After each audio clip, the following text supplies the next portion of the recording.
Let the Premier know that your reward points are off limits. Liberal MPP Stephen Blais on changes he fears the Ford government could make to consumer rewards programs, like Air Miles and PC Optimum. He says a clause in an omnibus bill would allow the Premier and his cabinet to make changes to the law that prevents points from expiring. It's all part of Bill 46, what the government says is its latest attempt to cut red tape and needless government regulations. There is no fairness argument that justifies it, and there is absolutely no reason to rush this change through under the cover of modernization or red tape reduction. In 2017, Ontario banned businesses that run rewards programs from placing expiry dates on points. The then Liberal government made the move after Air Miles announced it would place a 5-year expiry on its points. Air Miles reversed course on the controversial policy after consumer backlash.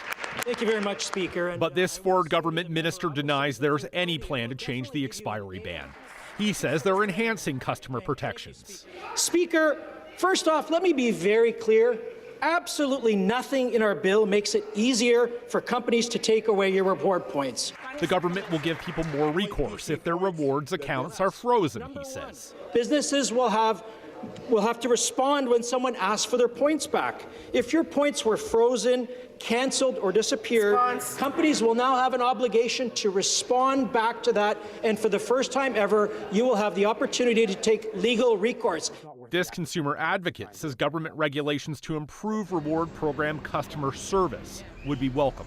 He regularly helps people whose accounts have been frozen or suspended, but receive little by way of explanation from the companies. And that comes at a time when he says people are increasingly using the points for essentials. I had, sad stories of people saying they wanted to use their points to help pay for their diapers, and they were told their account was frozen when they tried. Bill 46 is another sweeping piece of omnibus legislation introduced by the Ford government last spring. It has 22 schedules that amend everything from the Consumer Protection Act to laws that govern funerals, burials, and cremations in the province. It's been referred to a legislative committee for further review and public hearings. Shawn, Jeffords, CBC News, Toronto.